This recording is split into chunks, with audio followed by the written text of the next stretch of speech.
Halo semuanya dan selamat datang di segmen terbaru di channel ini yaitu Cartoon Cases. Nah jadi pada segmen ini gue bakal membahas mengenai berbagai macam kasus atau peristiwa yang berhubungan dengan animasi. Kasus atau peristiwa yang bakal gue masukkan ke dalam segmen ini bisa berupa skandal ataupun sejarah unik dan menarik di balik suatu animasi.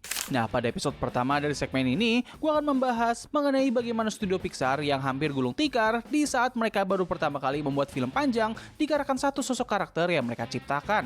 Nah bagaimana ini semua bisa terjadi? Well, untuk mengetahui hal itu, mari kita langsung masuk aja ke pembahasan dalam 3, 2, 1.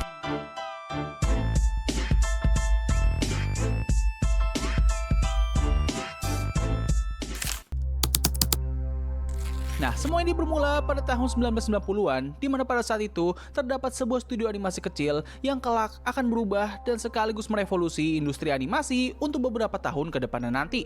Studio yang bernama Pixar ini awalnya hanyalah sebuah studio kecil yang menjadi bagian dari Lucasfilm di divisi grafik komputer. Namun seiring berjalannya waktu, studio ini terus mengalami perkembangan hingga akhirnya mereka mampu untuk memproduksi animasi komputer buatan mereka sendiri. Salah satu karyawan mereka yang merupakan mantan karyawan dari perusahaan Disney yang bernama John Lasseter sempat membuat 2 animasi pendek yang kelak akan menjadi cikal bakal dari terbentuknya identitas dan sekaligus kesuksesan dari studio Pixar. Animasi pertama yang berjudul Luxo Jr. menjadi inspirasi dari terciptanya maskot ikonik dari studio ini. Sedangkan untuk animasi yang kedua yang berjudul Teen Toy menjadi cikal bakal dari terbentuknya animasi panjang pertama mereka dan sekaligus gebrakan baru bagi industri animasi barat yaitu Toy Story. Kesuksesan dari animasi Teen Toy akhirnya mendorong John Lasseter untuk bisa membuat versi panjang dari animasi tersebut. Dikarenakan Pixar pada saat itu masih merupakan studio kecil, mereka pun akhirnya meminta bantuan kepada salah satu raksasa dunia entertainment pada saat itu, yaitu Walt Disney. Disney menerima tawaran kerjasama dari Pixar karena mereka melihat kalau studio ini memiliki potensi dalam menciptakan sebuah revolusi bagi industri animasi. Dalam kerjasama ini, Disney menjadi pihak yang menyediakan dana produksi, dana marketing, dan juga jalur distribusi. Nah, sebagai gantinya, Disney akan memegang penuh atas hak kreatif dari pembuatan animasi ini. Jadi, selama proses pengerjaan animasi ini, Pixar harus selalu memberikan laporan mengenai perkembangan proyek animasi mereka. Semuanya berjalan dengan cukup lancar hingga muncul sebuah insiden yang sempat membuat kerjasama ini hampir hancur dan industri animasi tidak akan pernah sama lagi seperti yang kita saksikan saat ini. Nah, jadi, sejak awal perencanaan hingga hasil akhirnya selesai, mereka tetap mempertahankan konsep utama dari animasi ini, yaitu sekumpulan mainan yang berkeinginan untuk bisa dimainkan oleh anak-anak. Walaupun terdapat beberapa plot dan juga elemen yang ditambahkan, namun core utama dari animasi ini masih mereka terus pertahankan bahkan hingga seri terbarunya. Nah, tapi untuk pembuatan cerita dan juga karakter utamanya, well disinilah mereka mengalami cukup banyak sekali perubahan. Pada awalnya, film ini akan menghadirkan kembali karakter Tiny dari animasi Teen Toy beserta satu karakter baru yang bernama Dummy, di mana kedua karakter ini akan menjadi duo utama dari film tersebut. Cerita dari film ini bakal berfokus kepada karakter Tiny yang tinggal di sebuah pom bensin lalu bertemu dengan Dummy, dan setelah itu keduanya pun melakukan sebuah petualangan menuju taman kanak-kanak untuk bisa memenuhi keinginan utama dari para mainan, yaitu dimainkan oleh anak-anak di sana. Nah, sayangnya konsep awal ini ditolak mentah-mentah oleh salah satu atasan Disney, yaitu Jeffrey Katzenberg, yang pada saat itu memiliki peran yang cukup besar dalam pengawasan kreatif dari proyek animasi ini. Menurut beliau, kedua karakter animasi ini memiliki motivasi yang terlalu sama persis dan ia lebih ingin agar kedua karakter ini memiliki kepribadian yang sangat kontras antar satu sama lain agar nantinya mereka berdua bisa menjadi teman dekat setelah keduanya terpaksa harus bekerja sama untuk menggapai tujuan yang sama. Oh ya, buat kalian nggak tahu, Jeffrey Katzenberg ini merupakan pendiri dari studio DreamWorks ya. Nah, kalau misalkan penasaran bagaimanakah beliau ini bisa keluar dari studio Disney dan akhirnya membuat studio DreamWorks, kalian bisa tulis aja di kolom komentar di bawah. Nah, saran tersebut diterima dengan cukup baik oleh John Lasseter dan juga para penulis yang lainnya, dan setelah itu mereka pun mulai melakukan beberapa perubahan cerita dan sekaligus penggambaran karakter utamanya. Untuk bagian cerita, mereka menambahkan beberapa elemen baru, seperti kehadiran keluarga manusia yang mengadopsi mainan-mainan ini, dan juga kehadiran satu sosok bocah psikopat yang suka menyiksa mainan. Semua elemen ini terus mengalami penyesuaian, namun tidak sampai di tahap perubahan yang sangat besar hingga semuanya pun tersusun dengan rapi seperti hasil akhirnya nanti. Nah, tapi untuk bagian karakter utama, well disinilah mereka masih terus mengalami banyak sekali perombakan.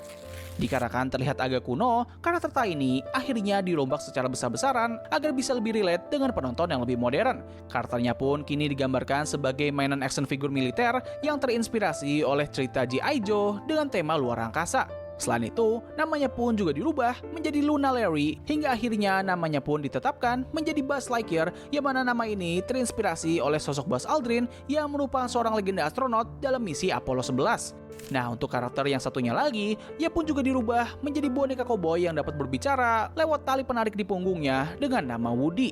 Perubahan ini sangat disukai oleh John Lasseter dan juga Jeffrey Katzenberg karena mereka melihat perbedaan yang sangat kontras antara kedua mainan ini. Oh ya, sebelum animasi ini masuk ke tahap pencarian voiceover, salah satu karyawan di project ini, yaitu Andrew Stanton, sempat membuat tes animation dari kedua karakter ini. Pada animasi tersebut, kita bisa melihat perbedaan yang sangat signifikan antara versi awal dari animasi ini dengan versi akhirnya nanti. Karakter Buzz memiliki ukuran tubuh yang lebih kecil serta memiliki warna yang dominan merah, sedangkan untuk Woody, ia terlihat seperti sebuah mainan pemecah biji atau nutcracker ketimbang boneka dummy yang dapat mengeluarkan suara. Selain dari perbedaan yang sangat kontras, hal lain yang sangat menarik dari animasi ini adalah dari penggambaran karakter Woody yang sudah memiliki sifat yang cukup jahat dan juga bengis bahkan sejak awal pembuatannya. Sebuah penggambaran karakter yang nantinya bakal membuat Pixar akan mengalami sebuah masalah yang sangat besar. You know, Andy loves toys that can fly. Really? You know, Andy loves toys that he can find. Nah, setelah proses itu, mereka pun mulai mencari para voice actor yang sesuai untuk menyuarakan animasi ini, serta menambahkan beberapa karakter pendukung untuk keseluruhan film ini, dan mereka juga melakukan sedikit perubahan kepada karakter Buzz dari yang awalnya digambarkan sebagai mainan yang penuh dengan kebahagiaan dan juga sadar akan eksistensinya sebagai mainan, kini menjadi mainan yang mengira kalau dirinya merupakan seorang astronot sungguhan. Nah, setelah semuanya sudah terkumpul, John Lasseter dan juga timnya kini siap untuk menunjukkan tes animasi mereka kepada atasan Disney yang lainnya. Tapi tanpa mereka perkirakan, momen itu ternyata bakal menjadi momen yang paling menegangkan dari sejarah terdirinya studio Pixar. Nah, sebelum peristiwa itu terjadi, John Lasseter dan juga krunya selalu menunjukkan hasil kerja mereka di setiap minggu kepada studio Disney. Hampir di setiap laporan ini, Disney selalu merasa puas dengan kualitas animasi mereka, namun tidak demikian dengan plot cerita yang dihadirkan. Menurut Disney, cerita dari animasi ini terkesan terlalu gelap dengan sifat dari salah satu karakternya, yaitu Woody, yang digambarkan dengan sangat-sangat tidak baik. Bahkan saking tidak baiknya, penyuara dari karakter tersebut, yaitu Tom Hanks, mengatakan kalau karakternya ini sangatlah brengsek. Nah, puncak dari semua ini terjadi pada tanggal 19 November tahun 1993, di mana ketika Pixar menunjukkan hasil storyboard terbaru mereka, salah satu pemimpin perusahaan Disney yang bernama Peter Schneider sangat tidak menyukai animasi yang mereka tunjukkan, hingga akhirnya ia memutuskan untuk menghentikan proyek animasi tersebut. Ini jelas merupakan kabar yang sangat mengkhawatirkan, karena pada momen itu Pixar sebenarnya sedang diambang krisis, dan apabila mereka tidak mampu menyelesaikan proyek animasi mereka, kemungkinan besar Pixar akan mengalami kebangkrutan. Nah, peristiwa ini bisa terjadi karena para petinggi perusahaan Disney memiliki pandangan yang sangat berlawanan dengan pandangan yang dimiliki oleh salah satu petinggi mereka yang mengawasi pekerjaan animasi ini, yaitu Jeffrey Katzenberg. Disney menginginkan agar proyek animasi ini memiliki target audiens yang sama persis seperti animasi-animasi yang biasa mereka buat, yaitu sebuah animasi untuk anak-anak, namun orang dewasa dapat menikmatinya. Nah, tapi bagi Jeffrey Katzenberg, ia ingin agar animasi ini memiliki tampilan yang lebih gelap atau edgy. Itulah kenapa ia membuat karakter Woody memiliki kepribadian yang sangat-sangat jahat, yang bahkan karakternya ini sudah seperti seorang villain sungguhan di film tersebut. Nah, buat kalian yang penasaran memangnya seberapa parahkah animasi ini? Well, sebenarnya kalian bisa melihat keseluruhan video storyboard tersebut di YouTube, tapi buat kalian yang gak begitu mengerti bahasa Inggris, kalian gak perlu khawatir, karena di sini gue bakal membandingkan antara versi akhir dengan versi storyboardnya. Nah, momen yang akan gue highlight di sini adalah salah satu momen ikonik dari film tersebut, yaitu momen ketika Woody membuat karakter Buzz terjatuh dari atas jendela. Pada versi akhirnya, kejadian ini terjadi secara tidak sengaja, di mana Woody awalnya hanya berniat untuk menjatuhkan Buzz ke belakang lemari saja. Ketika ia ketahuan, dirinya menunjukkan rasa takut dan juga penyesalan atas peristiwa tersebut. Nah, tapi pada versi storyboard ini, Woody menjatuhkan Buzz secara sengaja dan juga sadar, lalu ketika tindakan itu diketahui oleh para mainan yang lain, ia tidak menunjukkan rasa penyesalan sama sekali, dan malah ia terlihat sangat santai di tengah kekhawatiran mainan yang lain. Bahkan ketika para mainan yang lain akan mengkonfrontasinya, Woody tidak segan sama sekali dan langsung menyuruh Silky untuk membantunya. Nah, disinilah momen yang paling membagongkan dari keseluruhan animasi ini, di mana ketika Silky menolak perintah tersebut, Woody langsung memarahinya, merendahkannya, hingga bahkan ia mengancamnya akan melakukan hal yang sama seperti yang ia lakukan kepada Buzz. Asli bro, kalau kalian menonton video itu secara langsung, kalian pasti setuju kalau apa yang ditunjukkan oleh storyboard ini sangatlah tidak menggambarkan studio Pixar ataupun film Toy Story yang kita kenal saat ini. You would have been hauled away to Goodwill a long time ago, so shut your mouth and get them off the bed! Now, Slink, or I'm throwing you off! Nah, peristiwa tersebut sangatlah ikonik hingga mereka menamai kejadian itu dengan nama The Black Friday Reel. Kejadian ini membuat John Lasseter merasa sangat malu dengan mengatakan kalau ini adalah cerita yang sangat tidak membahagiakan dengan karakter-karakter yang sangat tidak baik di dalamnya. Pasca kejadian itu, proyek pengerjaan animasi ini pun terpaksa ditutup sementara dan untuk memperbaiki semua ini, John Lasseter segera melakukan perombakan ulang terhadap naskah dari film tersebut dan sekaligus bertemu kembali dengan para atasan Disney untuk bisa memberikan mereka kesempatan kedua agar bisa melanjutkan proyek tersebut. Untungnya, negosiasi ini berjalan dengan lancar dan Disney memberikan mereka kesempatan kedua. 3 bulan kemudian, naskah terbaru dari animasi ini pun akhirnya selesai dengan perubahan yang paling signifikan terhadap karakter Woody dari yang awalnya merupakan seorang mainan yang sangat egois dan juga jahat, kini menjadi seorang pemimpin yang sangat bijak namun masih memiliki kekurangan di dalamnya.